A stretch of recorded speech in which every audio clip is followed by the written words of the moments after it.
Unfortunately, the mountains were not empty. There were ravens everywhere. No matter. He had to fight, yes, but he didn't have to be angry. Parry, dodge, slash, and breathe. Yes, focus on the rhythm, the dance of it, not on the blood or the raven's core as they died. Ah, it was working. He wasn't feeling those dark jolts of eldritch energy. He wasn't feeding the Iblis stone.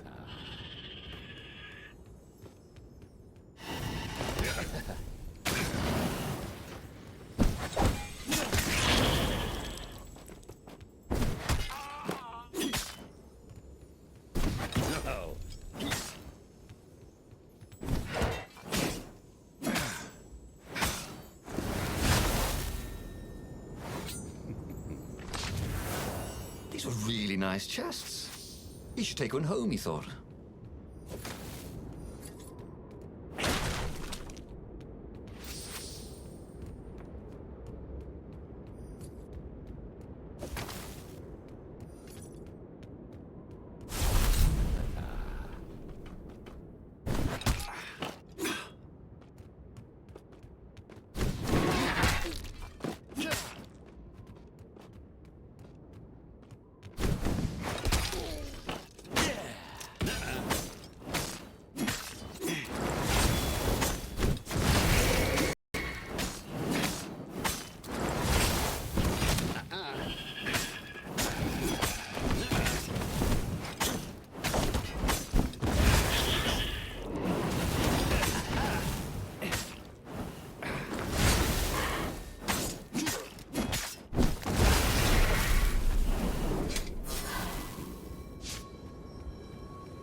If they didn't want their things broken, they really ought to make them stronger.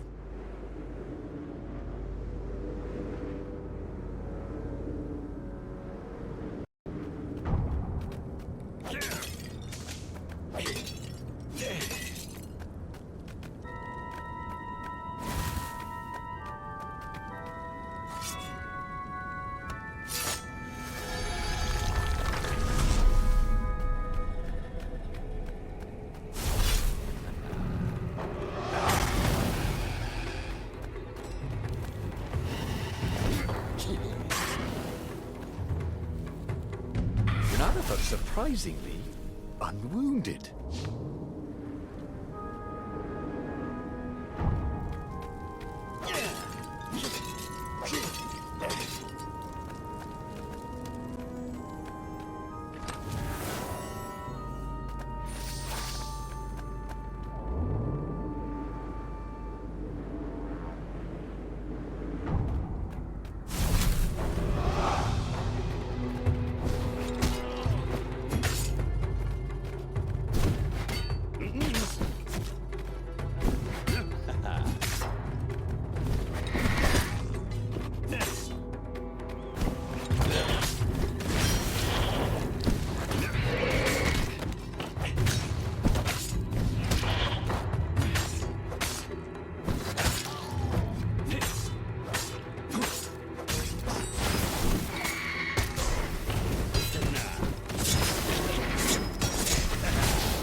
The stone was still silent. His mind was his own, and his heart, too. He bore them no ill will, these ravens. They were doing their job. They were expressing their nature. Dance, whirl, parry, jab, and breathe. It was all so simple, wasn't it? But something was missing. He didn't feel truly at peace. Wait. Wasn't this near a Calaveras slit? The sage would help him figure it all out.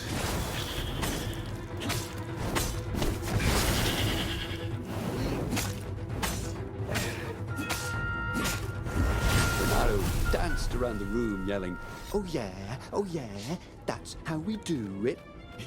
It was something he liked to do, but only after he'd killed all the witnesses.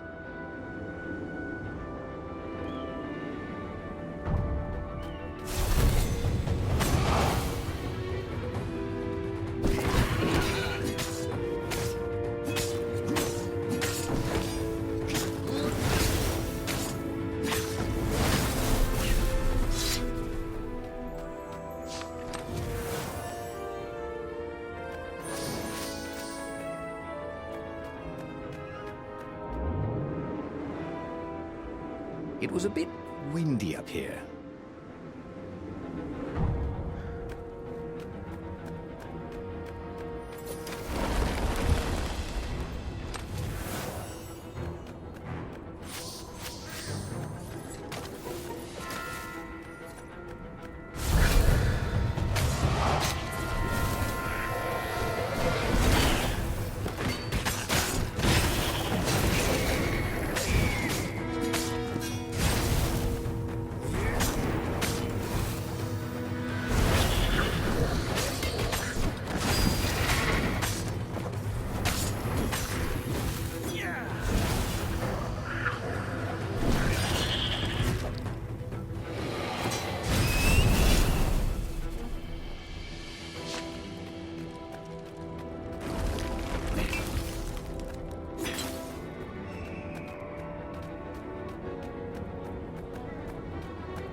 What else could you hook?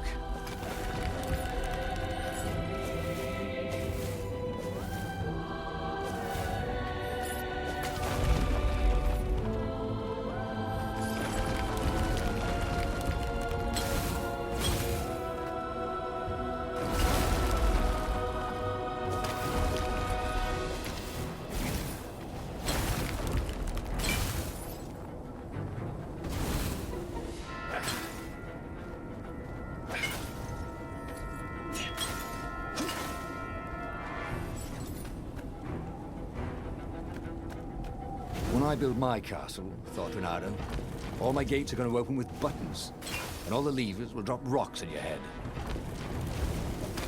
The Iblis Stone, silenced by the Sky Ripper's core, had given Renato enough power to challenge the Imperial fleet. But what Renato was seeking was inner peace. The rebellion was on the verge of extinction, but it would have to wait.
At the end of the mountain path, he found the wise Calaveras in his workshop. "Do you fix souls or only artifacts?" he asked the sage. Does your soul need fixing? Asked the sage. "I've been killing a lot of ravens lately," he told the sage. You're a fox, said Calaveras. and to kill birds is part of your nature. Take joy in it. I mean, I might as well worry about eating flies. Would you like a fly? It was true. That's what he had forgotten. The joy. Now he was ready for the final battle. The Farfarer cut through the clouds. The air had never felt so sweet since he was a child. There it was. The dreaded Imperial fleet. He could smell wet hemp ropes ahead, wood and tar, and ravens. Even the fleet smelt good, somehow. He was ready. He was ready.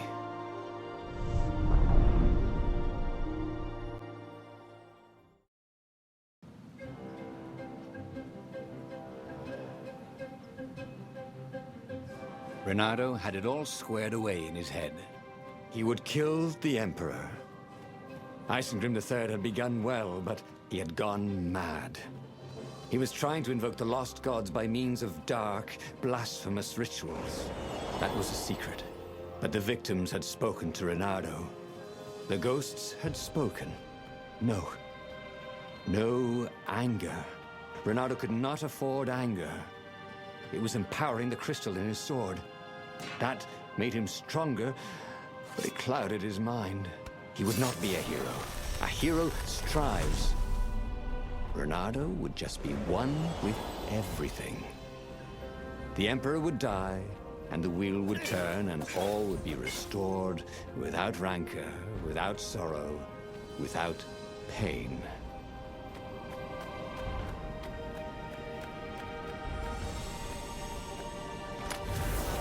Renato checked for a false compartment.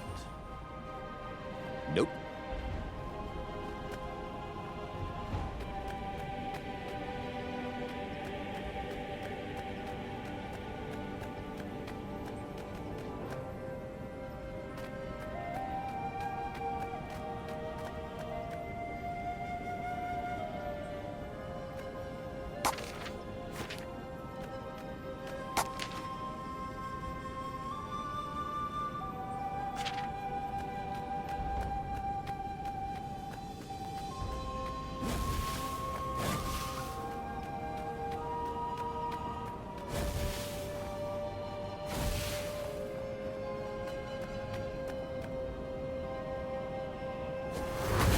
His hook didn't break.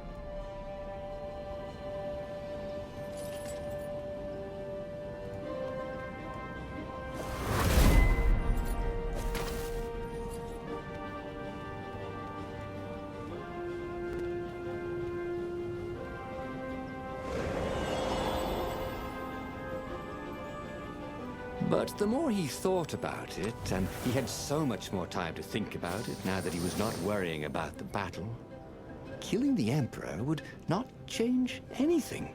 Another would take his place. Perhaps Zenobia. Perhaps the Speaker of the Rebel Council, and power would corrupt them too, and death would make grief, and grief would lead to hatred. No, he must lead by example. Reject the violence. Reject the desire to create violence. But how? Renato had been the terror of the sandcastles when he was 2.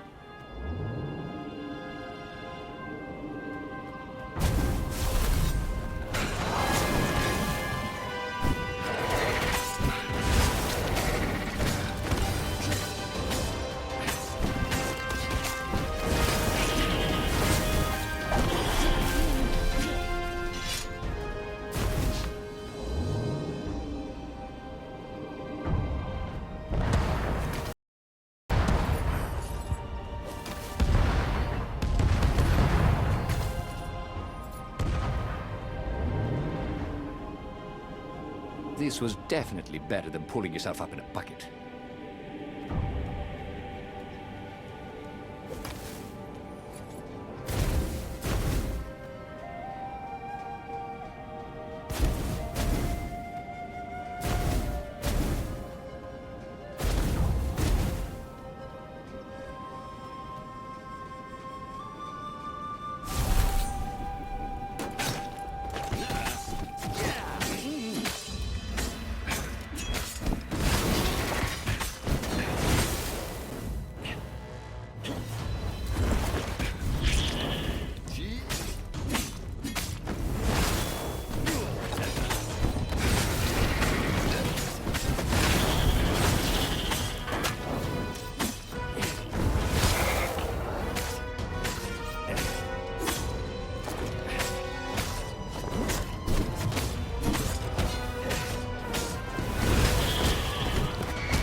Finally, he came to the Emperor's ship.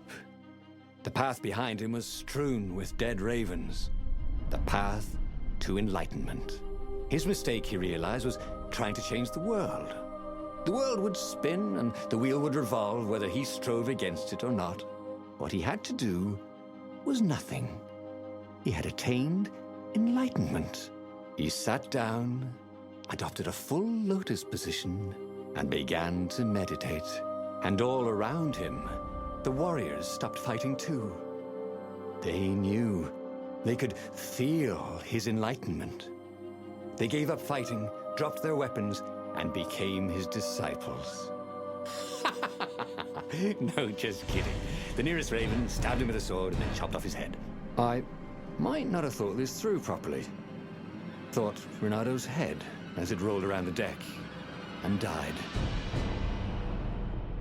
And just like that, he was alive again, and back on the Farfarer, still fleeing burning Ubar.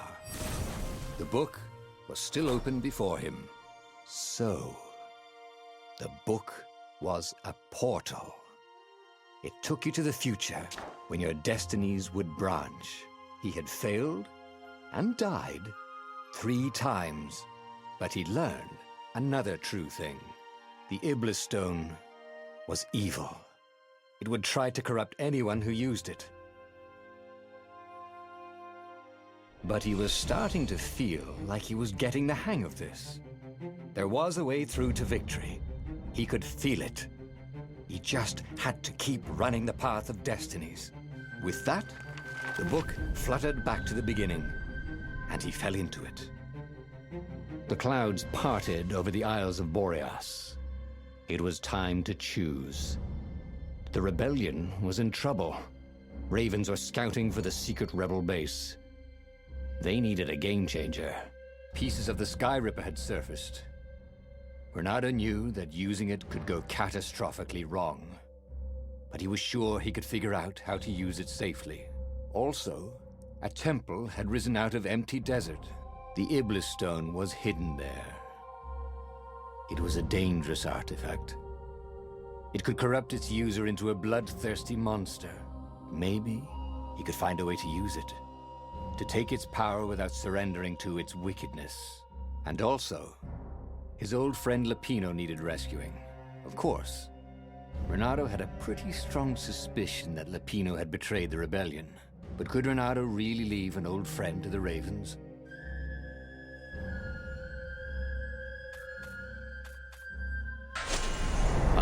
Lapino. Apparently, the Mad Rabbit had sold a Pegasus that he did not exactly own. Lapino always wiggled out of trouble, given time. But he was out of time. Lapino's frantic message said that the Ravens were going to kill him for being a rebel spy. And that he had a clever plan. If the fleet reached him first, they'd string him up for that. Never mind the winged horse. Or so Lapino had told him over the far speaker anyway.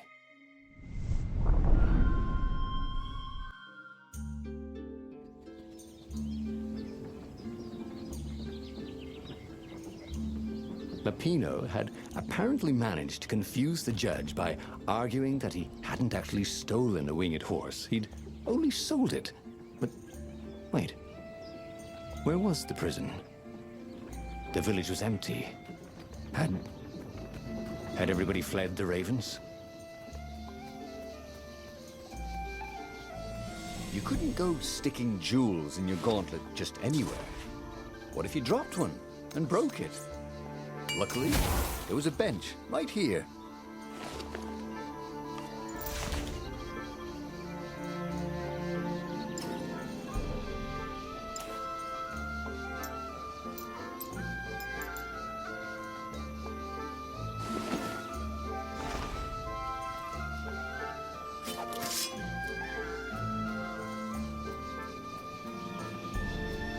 It wasn't his fault.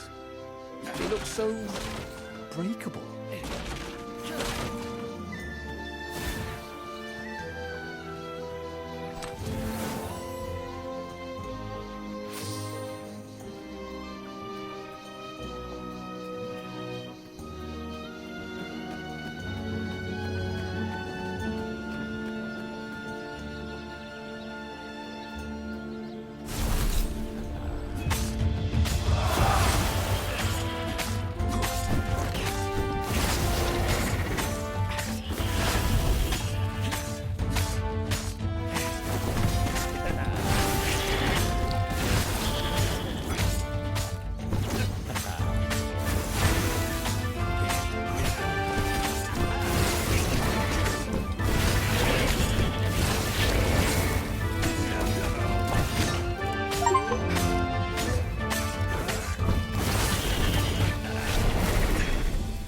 People were frightened these days. Just 2 weeks past, Reynardo had sneaked through an empty town and listened to the ravens caw about the Emperor's new taste in ritual sacrifice.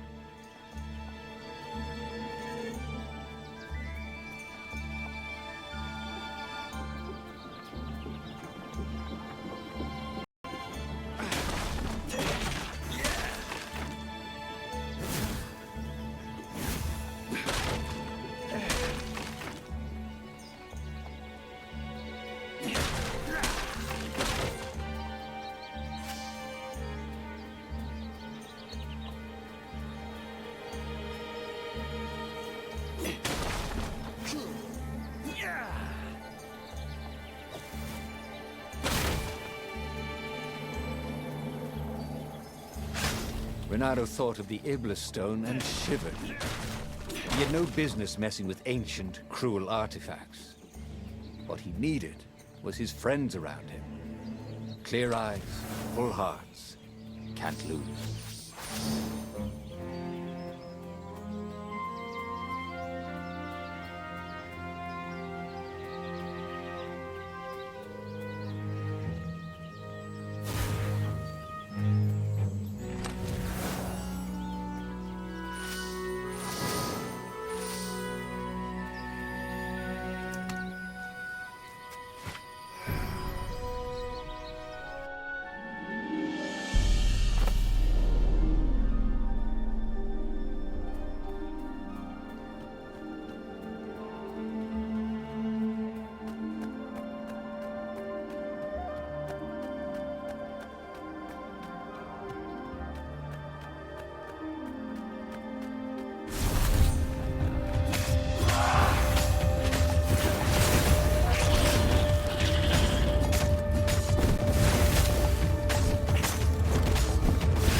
Ravens were landing everywhere. The advance guard. He'd better get moving. If they got to Lupino first, they'd eat him for breakfast. Or a snack. Ravens weren't picky. If they got hungry, they sometimes forgot to interrogate their prisoners. Even top spies like Lupino. Well, unless he really was a traitor, obviously. Then they'd probably pin a medal on his chest.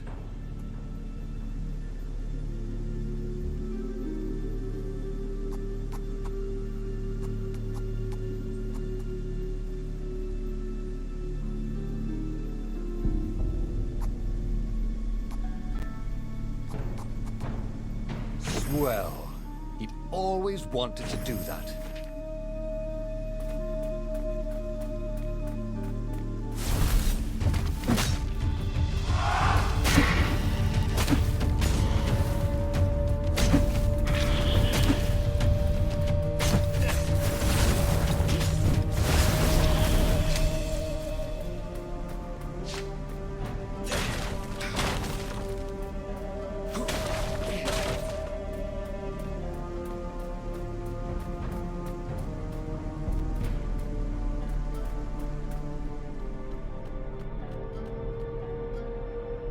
Dirty and bloody, Reynardo finally reached Lupino.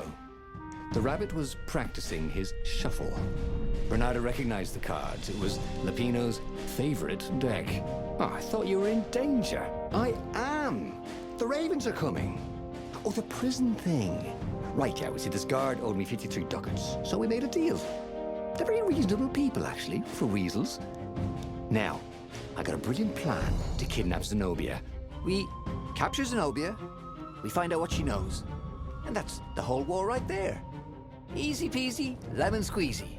Capture the Emperor's greatest general, who also happened to be a deadly sorcerer and, oh, his only daughter? That would be worth it. On the other hand, he could still get to the core of the Sky Ripper, even if he couldn't get the whole thing. It must have great power.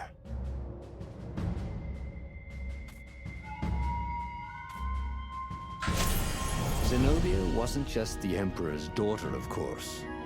She'd been Reynardo's best friend in Sword Fu school. And you're still mad for her, the rabbit reminded him. They'd been close. She'd told him things no one else knew, but she'd never told him who she really was. She knows all the Emperor's plans, chuckled the Master Spy. She won't give them up easily, She'll tell the interrogators, all right, said Lapino. Taking her would change the game, all right.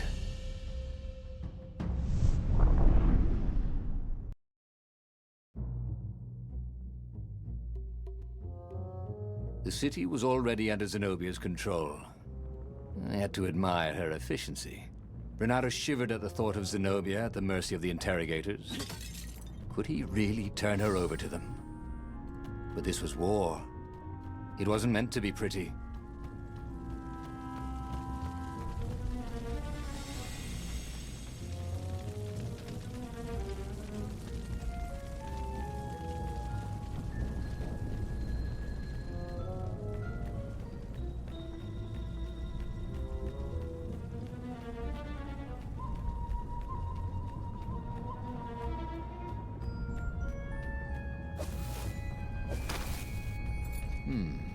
This was the nice part of town, but the ravens had been through here.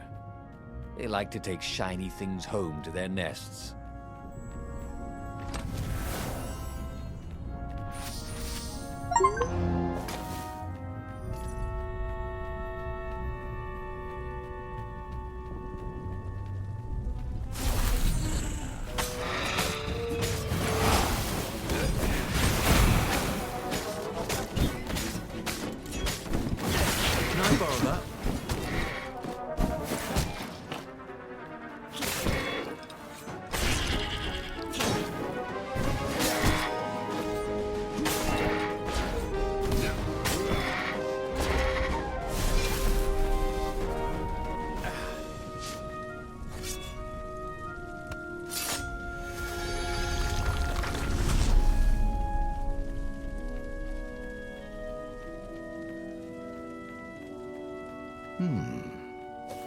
Hero wall, hero sword, firewall, fire extinguisher.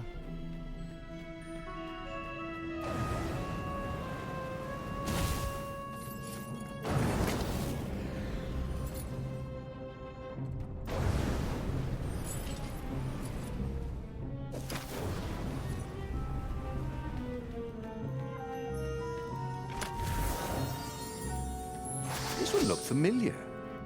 Had he lost this one in a card game? Welcome back, he thought.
Why was Lapino urging him to capture Zenobia?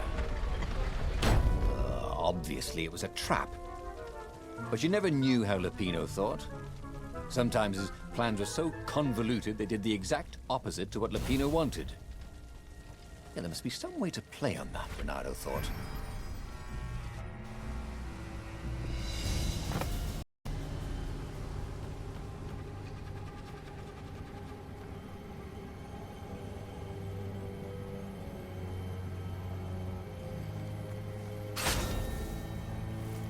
Of all the artisans he was creating employment for, truly, he was a job creator.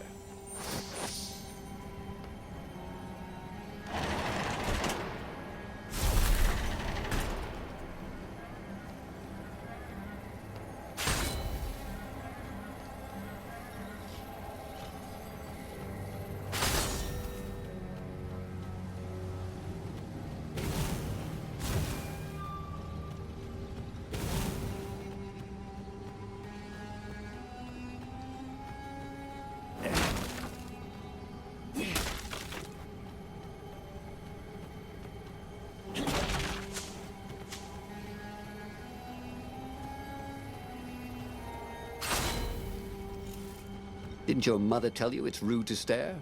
Snapped Renato, a little smug.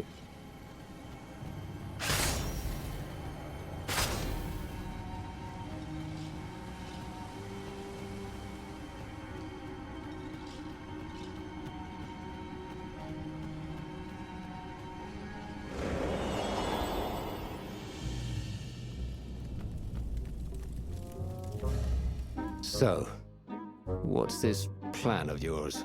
Use me as bait, said Lupino.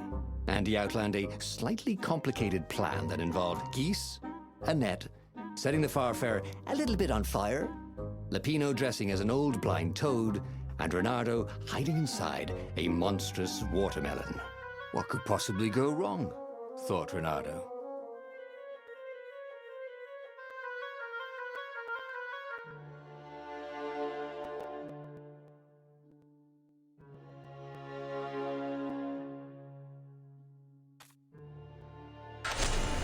Oh, go ahead. I'm sure you know better, said Lupino.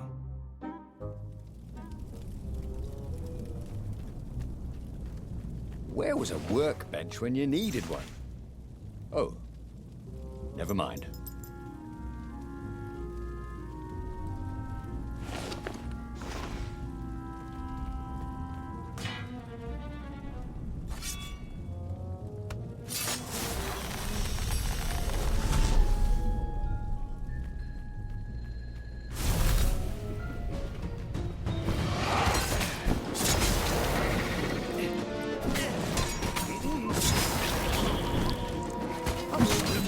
Was that your shield?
Magical jewel. Renato couldn't wait to find a workbench.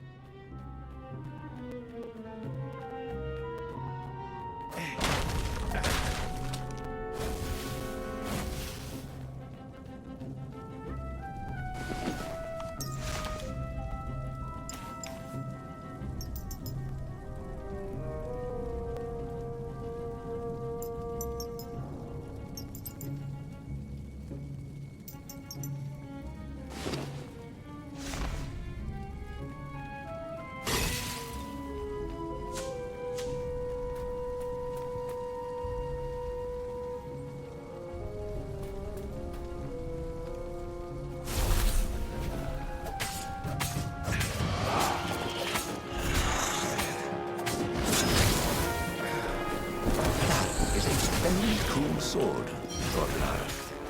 But seriously, he couldn't face Paul anymore.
Renato slinked through Zenobia's ship, making no sound at all.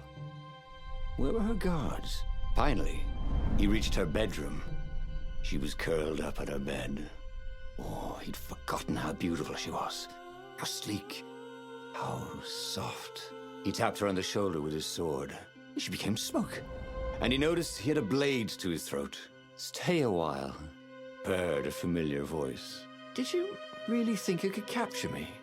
Zenobia said as her ship lifted off. Now I just wanted some privacy. Renato said, did you ever wonder why the Emperor adopted you? And he told her why. His Imperial Majesty wanted to bring the lost gods back. They could make him immortal. But to seal the bargain, he needed a sacrifice. Someone who truly loved him. You're lying. She was furious. You can't prove that. I can. And so, they set sail for the Nexus.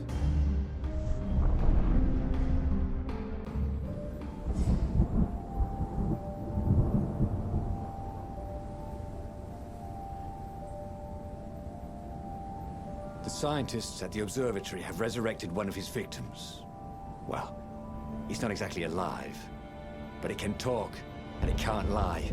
You took a big risk. You know, I could just cast a spell to make you tell me where the rebel base is. And you wouldn't consider that cheating? She frowned. Ugh, fine.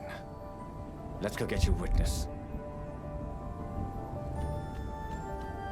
The rebellion had started after atrocities that the Empire hushed up. Renato had rescued a priest whose order had been massacred for one book. He had slept in a burnt village.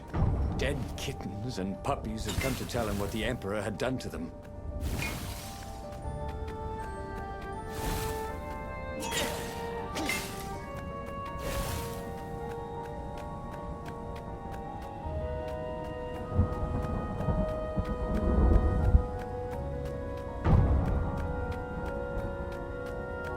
Once you try it, you're hooked.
She caught up with him.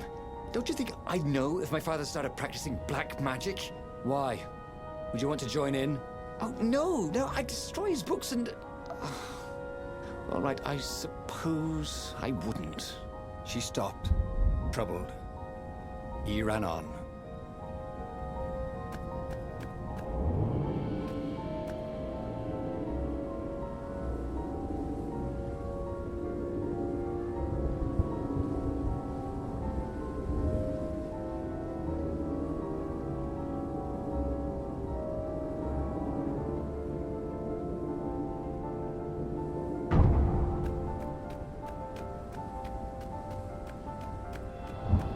scientists on this island had been investigating the Emperor's dark rituals on their own. They were neutral in the civil war engulfing the Empire, but they could see that the dark magics the old Toad had loosed were changing the world.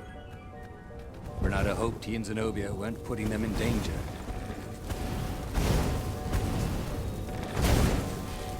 Magical energy balls, immune to the laws of gravity.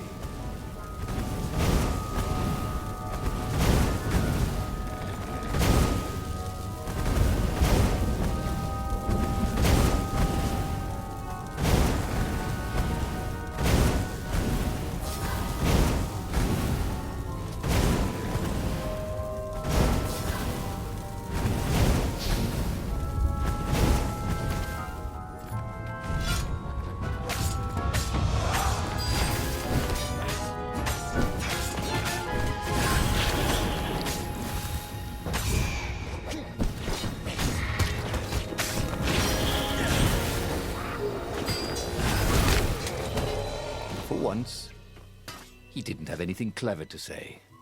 So he died.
The platform used a hybrid propulsion system fueled by anti-gravity and wishful thinking.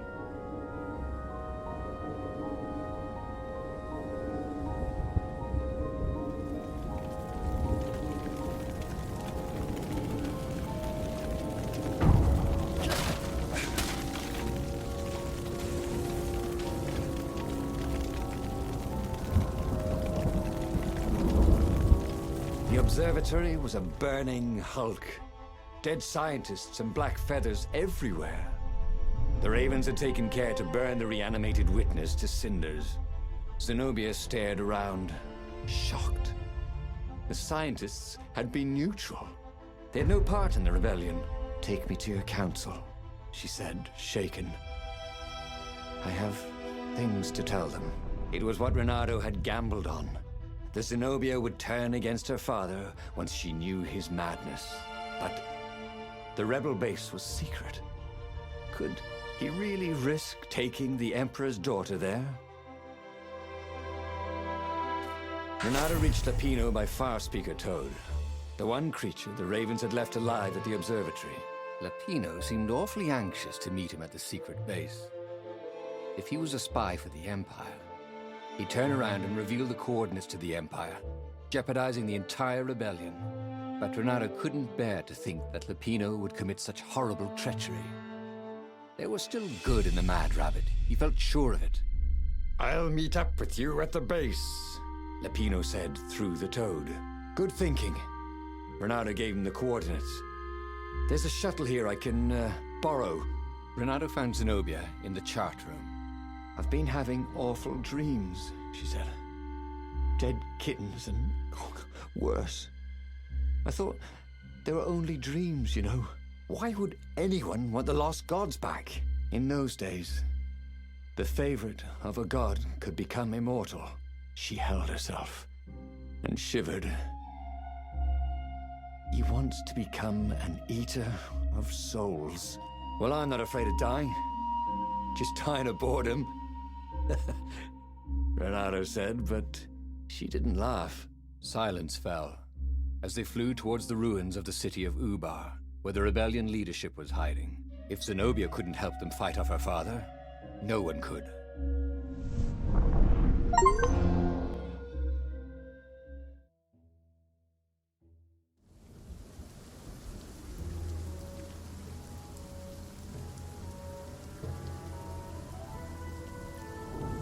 As they touched the ground, he could smell the ravens and hear their hungry caws in the distance. "They're probably looking for me," she said. "You go on ahead." She had that fiery look in her eyes that he'd always loved. It was a bit odd, though. How easy she'd been to convince.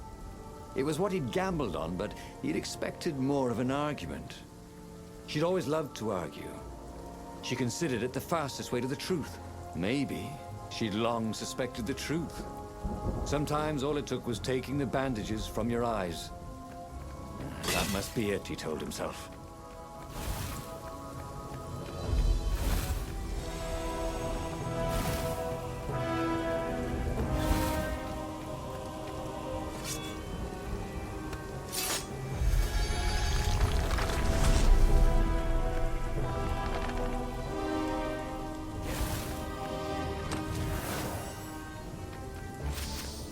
Oh, you shouldn't have.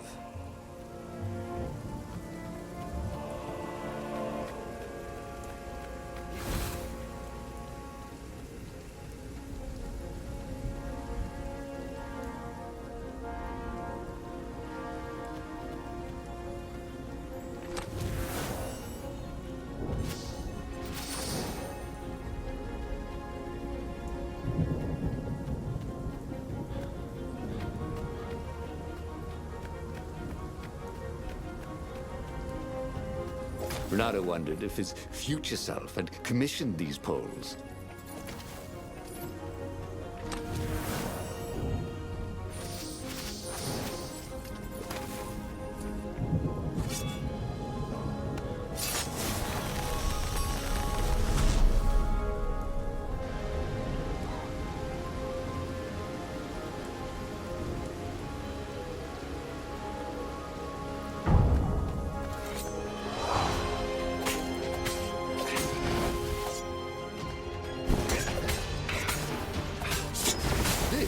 Could be the new aerobics craze.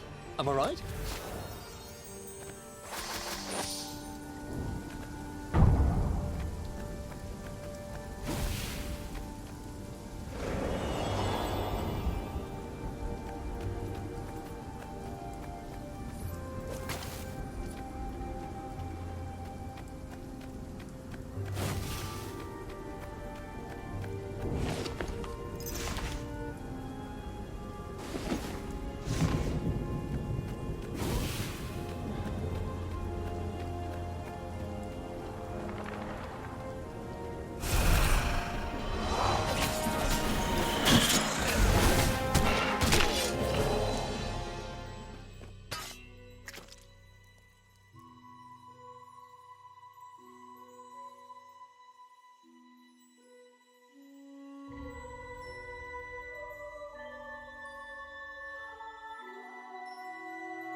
They caught their breath under a ruined arch. "It's beautiful," she said. "This was the library of Ubar," he said. "Your father's ravens thought they had an ancient book." She nodded. Was she crying? This was exactly what I wanted, Renata thought. To turn her to our cause. So, why do I feel something is terribly wrong? Because nothing ever goes this smoothly, is why.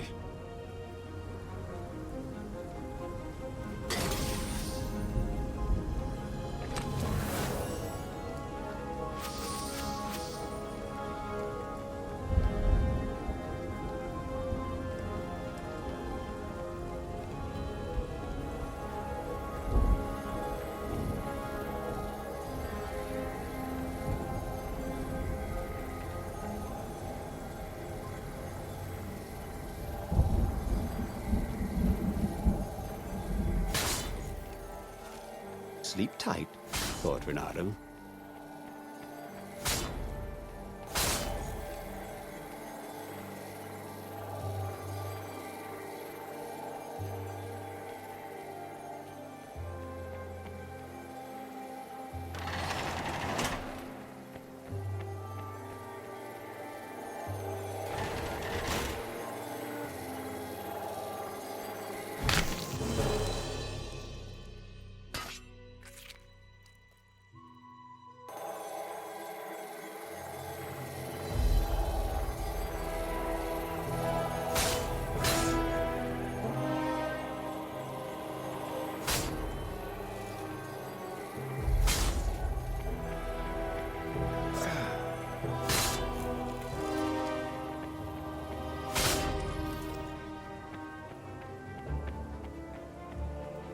Give me a lever, said Archimedes, and I shall open a gate. The long stairs. So he was close to the rebel base. Nothing was on fire. So far, so good.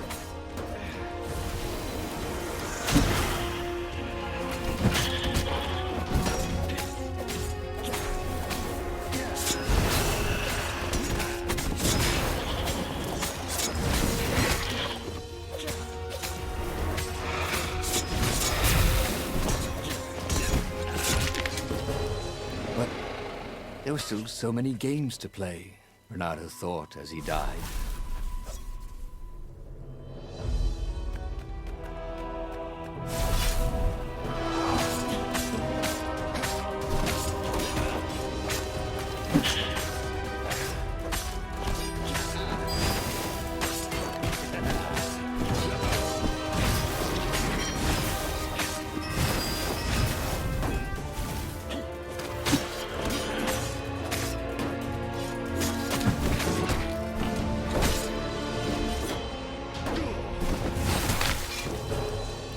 Should have faked left and then gone left, he thought. And then, he never thought again.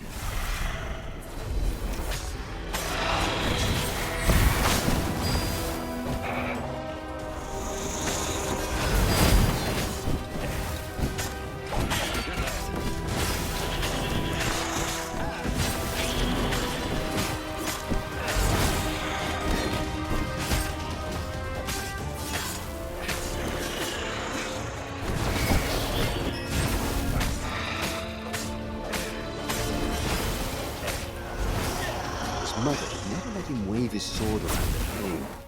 He guessed he was still compensating for that.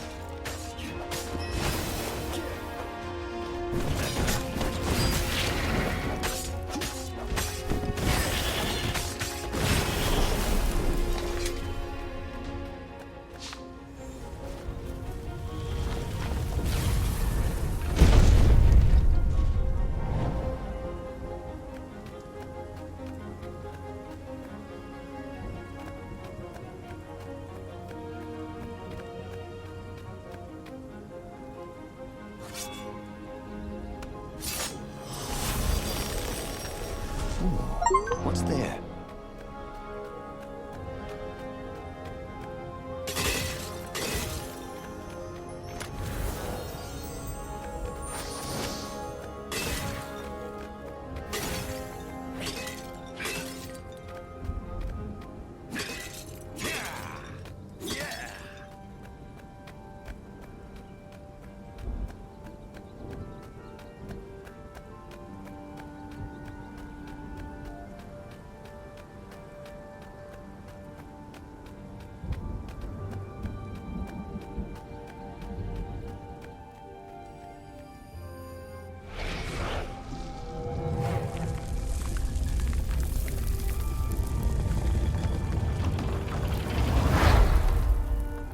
Council toads swarmed around Zenobia, shocked she was there, shocked she had changed sides. Then, the walls exploded. He heard toads croaking, "Oh, the ravens!" Blackbirds were pouring through holes everywhere. "It's a trap!" cried the council speaker. In the confusion, he saw flashes of magic. Then Zenobia being hustled off by Imperial troops. So, she had betrayed him after all. Renato ran for his ship. The Farfarer flew into the clouds, barely losing the Imperial Ravens pursuing him. The rebellion was lost, and he had lost it. There was nothing to do but find Zenobia and make her pay for her treachery. His heart ached. He still loved her. But he had trusted her, and he had been a fool. She would be back at the fleet, gloating with her mad, bloodthirsty father. For all Renato knew, she was helping him bring back the old lost gods back from their exile.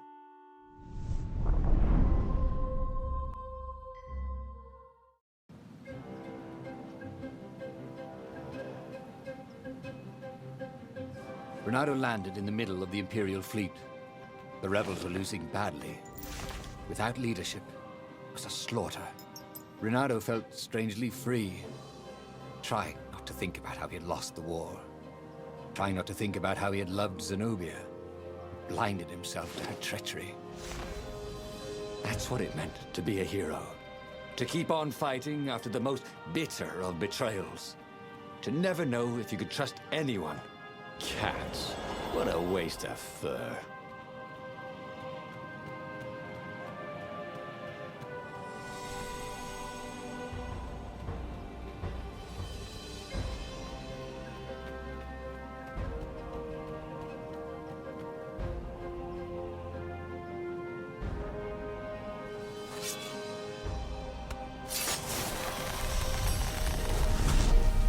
You never knew where the road would take you, thought Renato.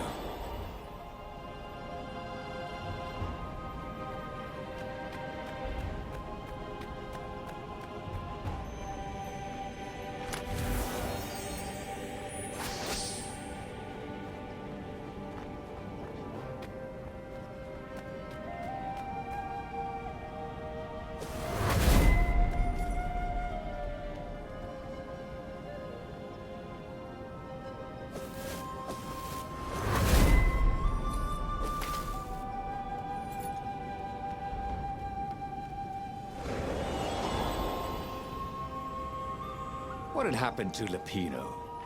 Had the Mad Rabbit fled to safety? Or was he forlornly carrying on like the few rebels Renato could see here or there? Ugh, it didn't matter anymore. All there was slash and spin, parry and lunge, over and over as he fought his way across the fleet. All there was finding the girl he'd once loved, who had used his love against him and putting as big a hole in her heart as she'd left in his.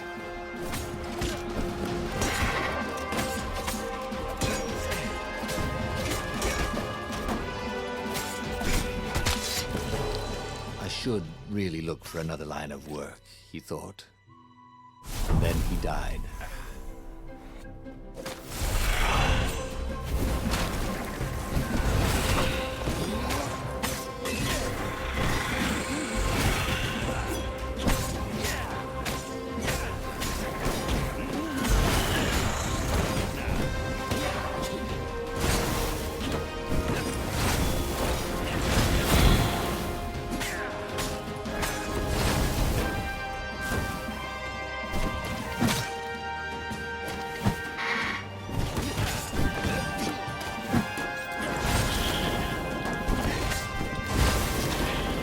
Those were really very well made, weren't they?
thing Renato didn't have vertigo.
And suddenly, Zenobia was there, advancing a Lapino.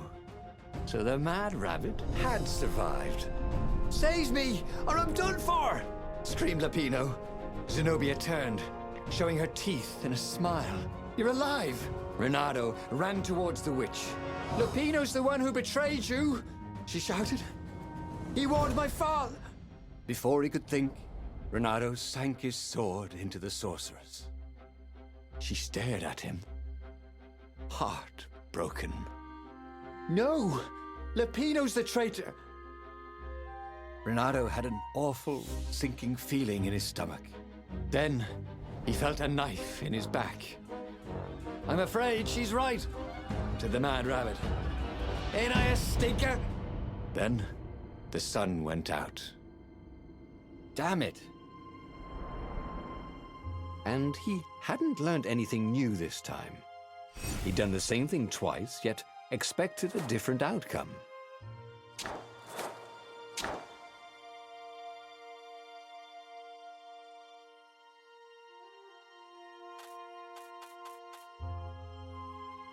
There would be a way to win. Renato could feel it. He'd have to explore choices he'd never made before he could figure it all out, though. And with that, the book's pages fluttered to the beginning once again. And he fell. The clouds parted over the Isles of Boreas. It was time to choose. The rebellion was in trouble. Ravens were scouting for the secret rebel base. They needed a game changer. Pieces of the Sky Ripper had surfaced. Renato knew that using it could go catastrophically wrong, but he was sure he could figure out how to use it safely. Also, a temple had risen out of empty desert. The Iblis stone was hidden there. It was a dangerous artifact. It could corrupt its user into a bloodthirsty monster. Maybe he could find a way to use it, to take its power without surrendering to its wickedness. And also, his old friend Lapino needed rescuing. Of course, Renato had a pretty strong suspicion that Lapino had betrayed the rebellion. But could Renato really leave an old friend to the Ravens?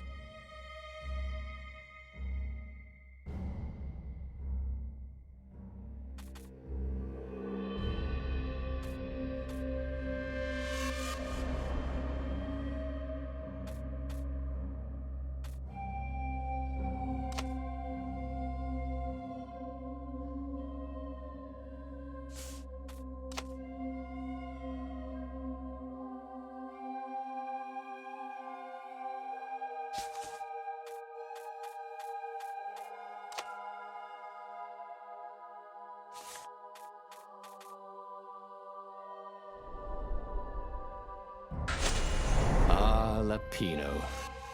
Apparently, the Mad Rabbit had sold a Pegasus that he did not exactly own. Lapino always wiggled out of trouble, given time. But he was out of time. Lapino's frantic message said that the Ravens were going to kill him for being a rebel spy. And that he had a clever plan. If the fleet reached him first, they'd string him up for that. Never mind the winged horse. Or so Lapino had told him over the far speaker anyway.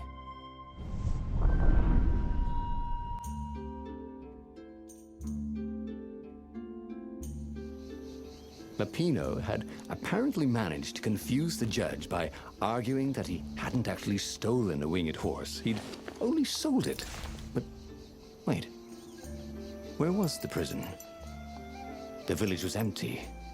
Had everybody fled the Ravens?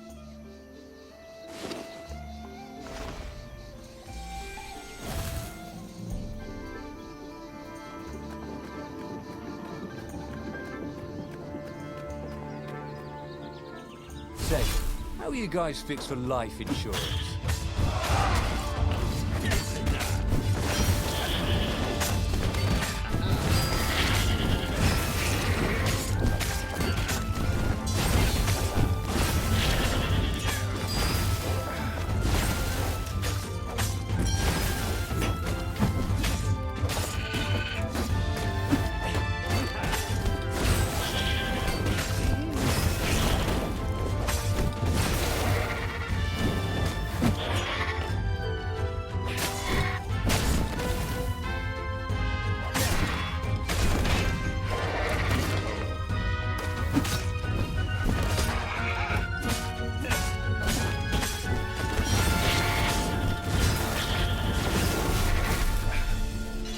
The Ravens had taken the town.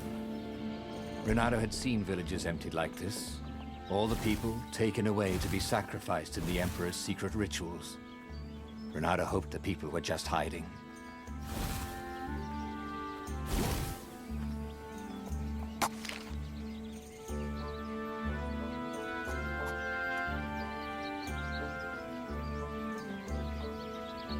That would come in handy in a pinch.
Ravens were landing everywhere. The advance guard. He'd better get moving. If they got to Lapino first, they'd eat him for breakfast. Or a snack. Ravens weren't picky. If they got hungry, they sometimes forgot to interrogate their prisoners. Even top spies like Lapino. Well, unless he really was a traitor, obviously. Then they'd probably pin a medal on his chest.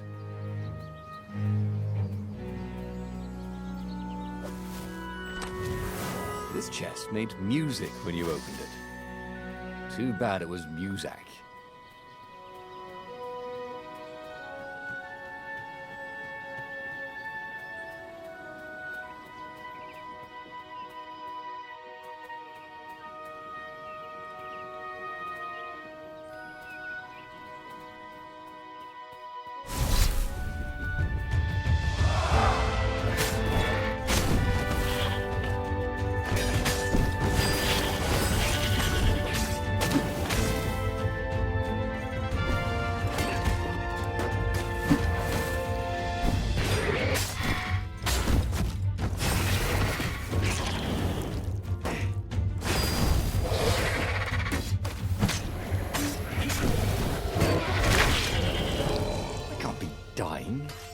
thought.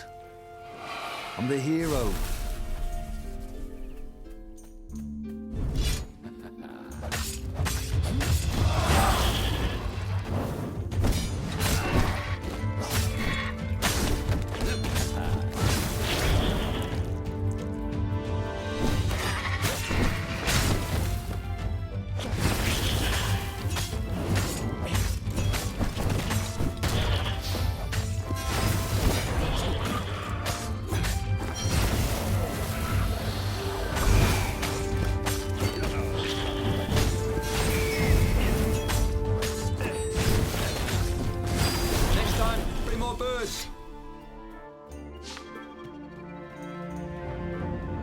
Lapino would betray him. But now Renato knew that. What would Lapino do if he knew that Lapino was going to betray him? Well, he'd concoct some crazy scheme, wouldn't he? That used Lapino's betrayal against him and it would blow up in his face. Maybe he was overthinking this. Well, that would be a first.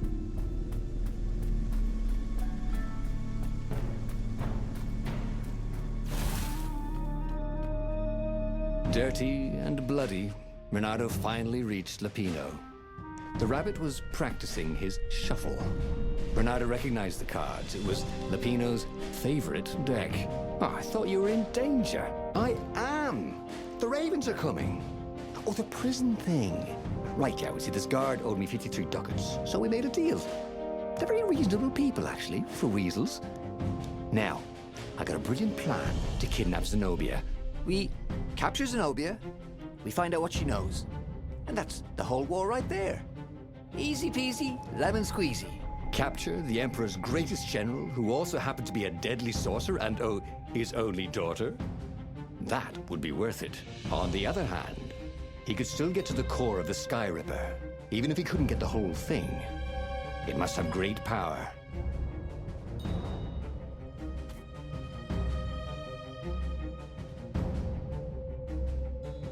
To make the Sky Ripper, the Transcendent Emperor had wrapped an armature around the eye of a god. Bernardo had already let that armature slip away to save Lapino's life. But even its core, the eye torn from a god, surely they could fashion a great weapon from that. The core of the Sky Ripper? Lapino's excited. That's an actual thing that we could just go and get. You've been busy. He sure had. Renato told him all the things he'd been up to. Soon they got to talking about old times, about wages they'd won and lost, and scrapes they'd barely got out of. It was good to be back with his friend. True, the core was capable of terrible, uncontrollable destruction. But this time, he was sure it would work great.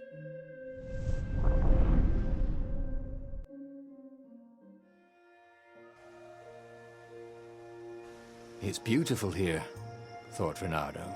It was nice to be back with his old war buddy. All right, Lapino was a traitor.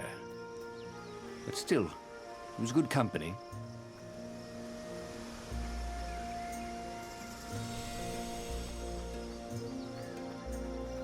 Whee!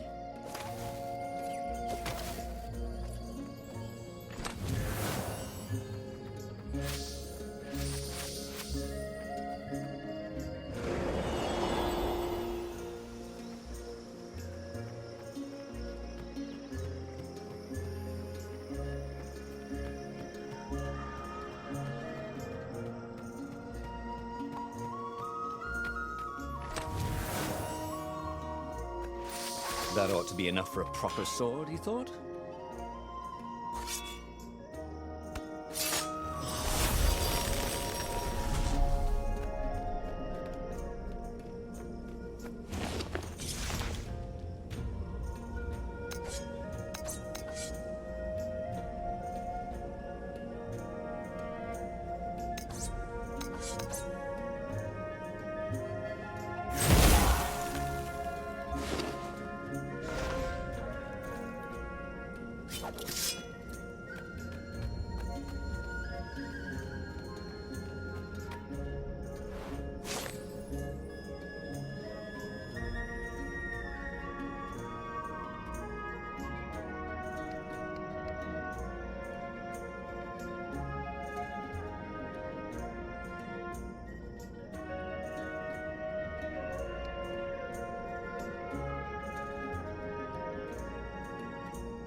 should sell this stuff, thought Renato. I could retire.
You almost never saw wild gogglers together like this.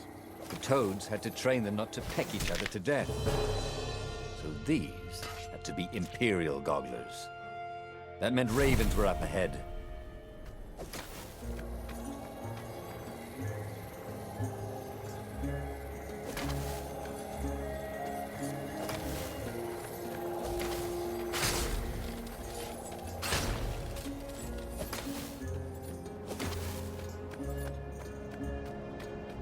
Renato felt wrong all over. He could feel an almost palpable sickness in the air. And if the land could have tumors, they would look like these monstrous crystals. The forest was quieter than it had been. There were insects, a few birds. He didn't count the ravens. Renato smelled sick animals and dying ones. No healthy ones. And getting a bad feeling about this, Renato thought. Maybe Lapina was right. Maybe they should have kidnapped Zenobia instead of coming here. It looked like they'd forgotten to turn off their flamethrower.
More fun.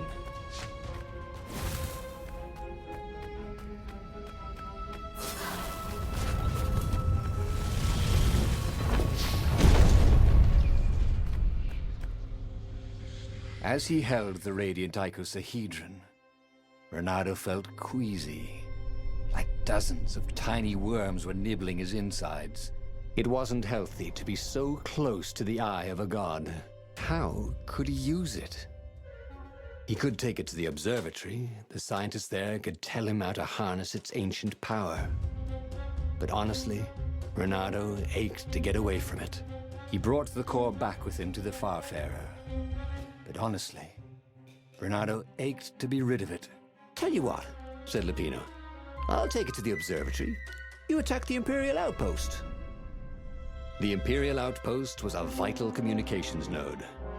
Taking it could shatter the Empire's ability to coordinate. And it would be full of secret plans and maps and maybe even rebel prisoners. It was a good target for a hero like Renato. But what if Lapino lost the core to the Empire? That could be a good thing, couldn't it? Was Renato ready to take that risk? Maybe it was better if he brought the core to the scientists himself.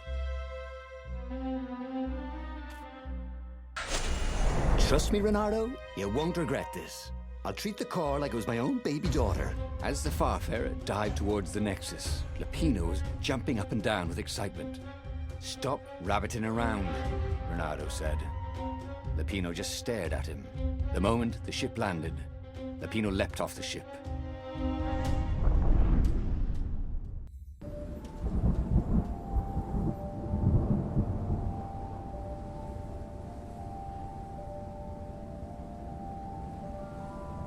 As Lapino vanished into the wilds of the Nexus, Renato vaguely remembered Lapino had a baby daughter, didn't he? And he told her mother he was going out to get some Easter eggs, and he'd never come back. But Renato was relieved not to carry the core anymore. He was already feeling better. And who knows, maybe this time Lapino would get it right. And if Renato could take the outpost, he'd have access to all the Empire's communications in this sector. Right?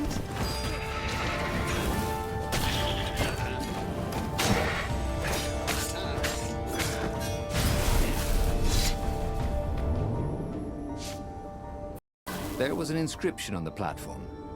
Balaleka lessons, with an address.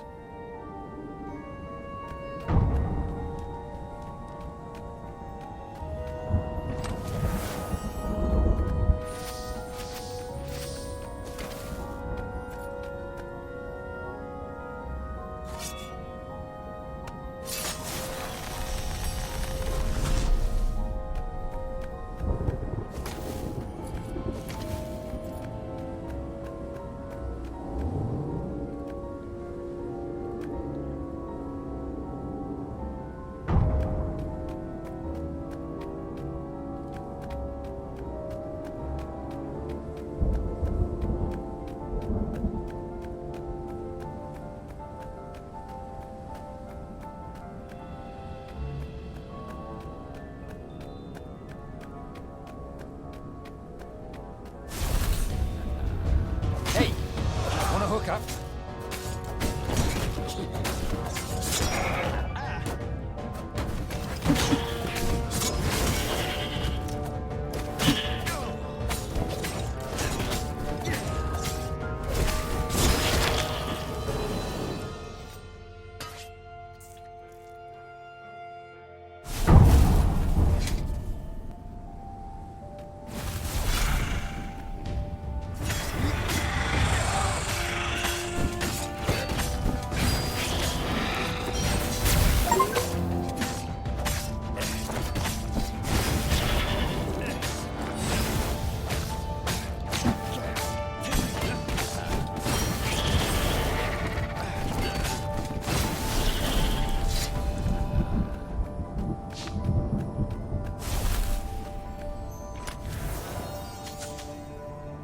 Gem of power. You didn't find those every day.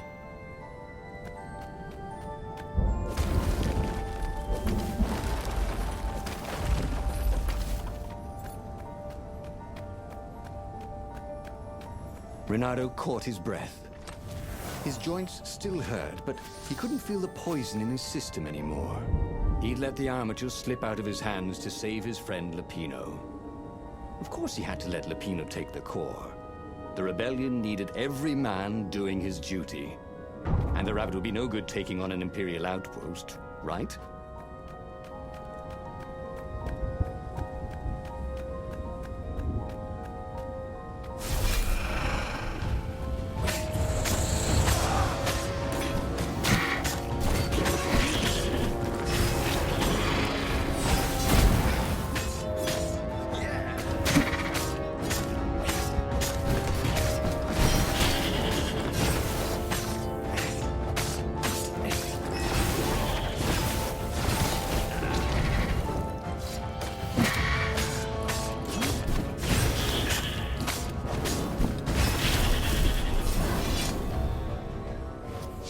Renato took the outpost with a song in his heart.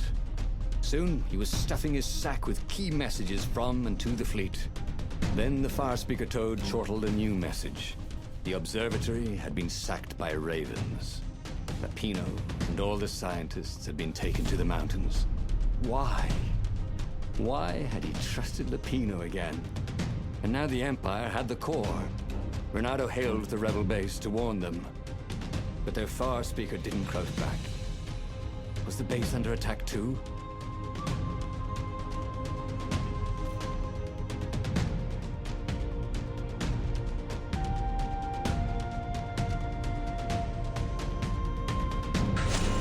Lapino would have to wait. The core would have to wait. Renato had a very bad feeling that something was going terribly wrong at the rebel base. Its location was secret, but secrets can be discovered.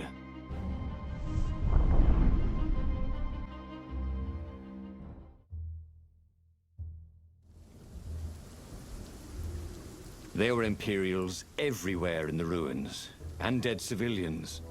The Ravens were killing everything in sight.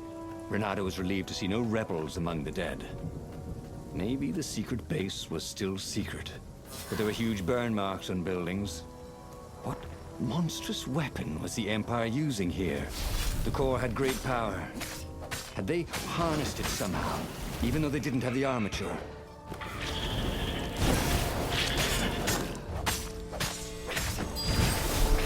He missed her. Not Zenobia. Hypatia, the kid's mother. Renato had never thought he'd date a librarian. He'd always figured himself for the barmaid type. But then, he'd never figured the library of Ubar would have comic books, or that Hypatia would know anything about them. He missed her.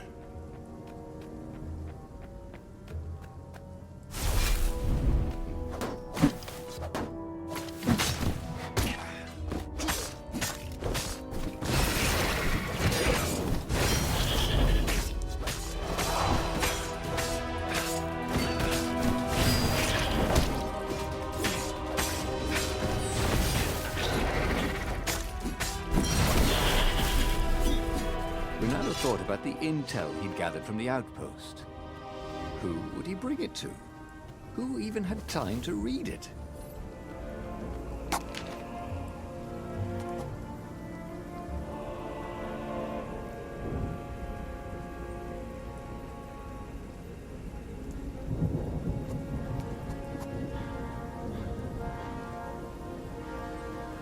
Nice.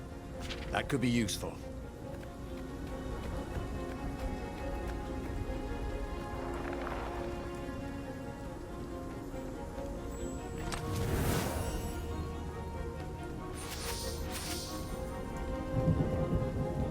Smell charred flesh and hear screams. The ruins were on fire. The Ravens had rigged up the core as some kind of burning ray. They wouldn't need to know the secret location. They were burning everything. It was killing them too. Their black feathers littered the path. He would have to take the core from them. It was the last thing he wanted to do.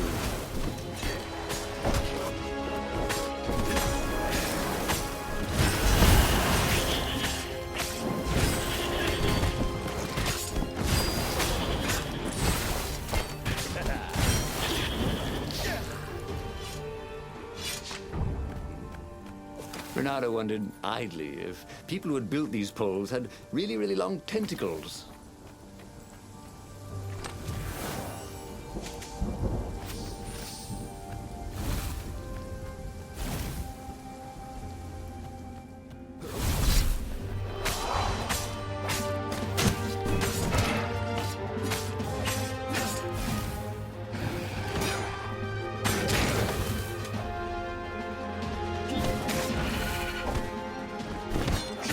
I think this is yours, said Renato, but he couldn't hear his enemy's answer.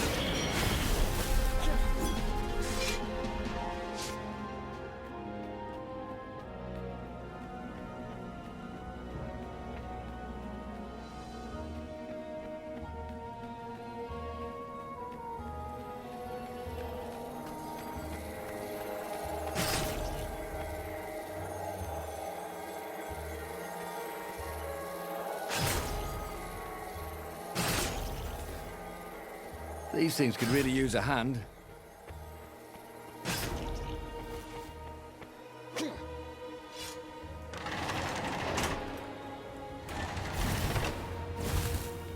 The rebel base seemed quiet. That was good. Also, it seemed to be burning. That wasn't so good.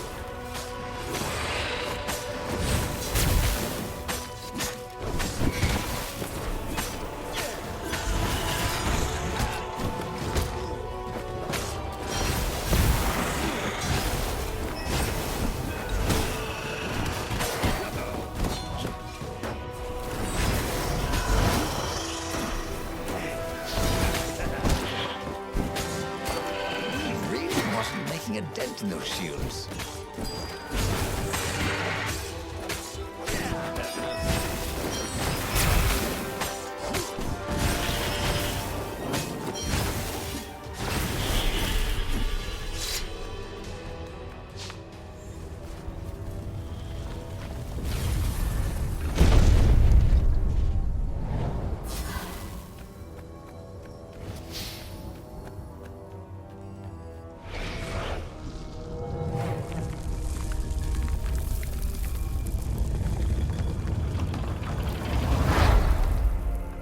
As the last raven fell, Renato felt worse than he ever had.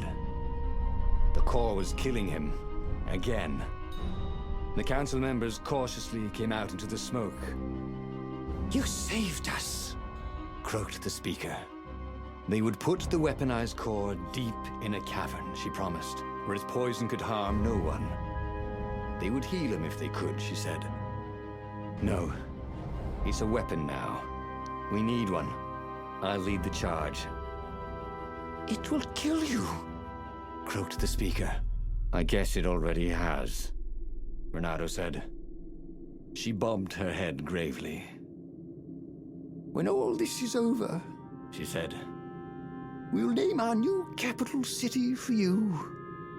He flew towards the Imperial fleet, a myriad ships in disciplined formation, waiting for the signal to destroy the rebellion forever.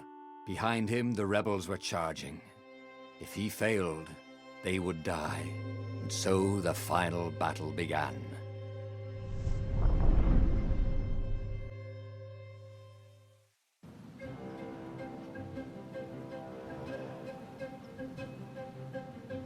Everything hurt. It was unpleasant to fight this way. With each blow he struck with his sword, he felt weaker. Yet each time the core fired, it got brighter. As if the heat for the burning ravens and buildings only fed its hunger. He wondered where Lapino was. Wasn't he supposed to be in the battle? No. He'd been captured, hadn't he? Oh, Renato's mind was smoky now, like the burning fleet. He hoped this wouldn't take long.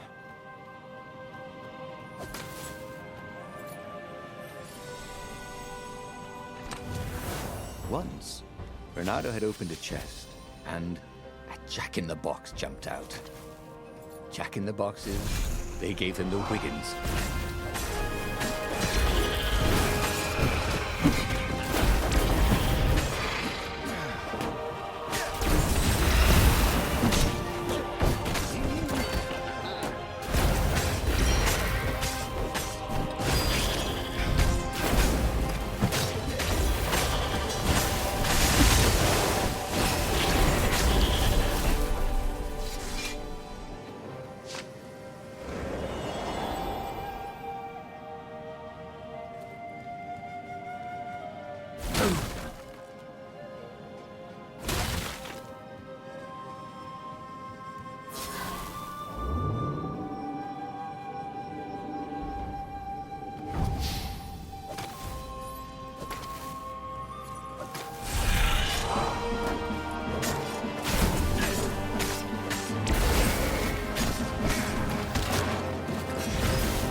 Renato wondered if it wasn't cheaper to build bridges and stairs.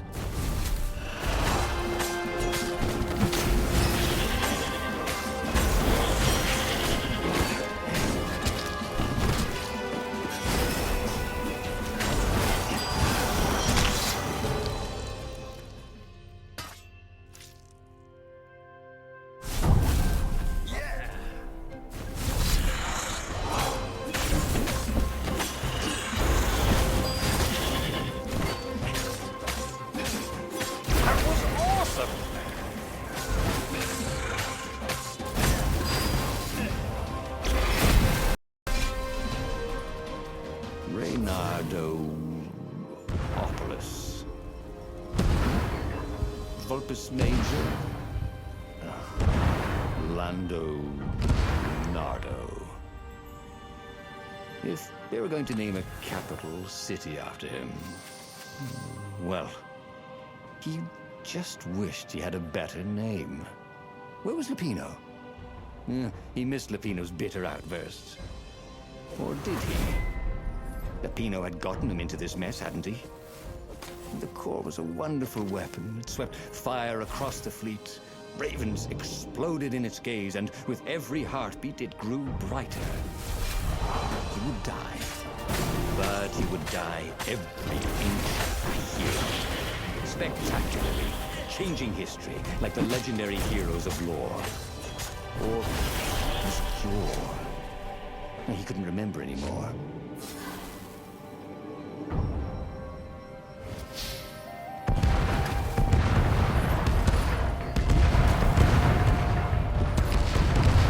He was sort of yanking his own chain, wasn't he?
Reynardo fell to his knees.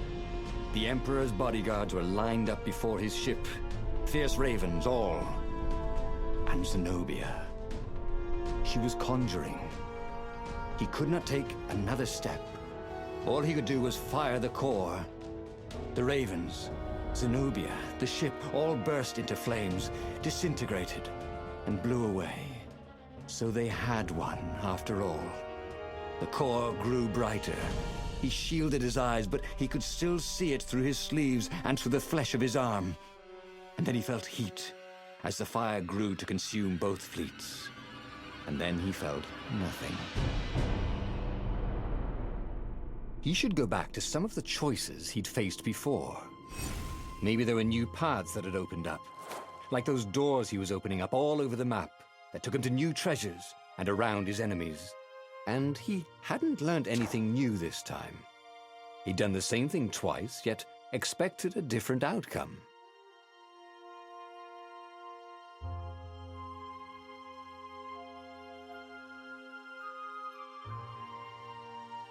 The book's pages fluttered to the beginning once again. Faster than before? And he fell. The clouds parted over the Isles of Boreas.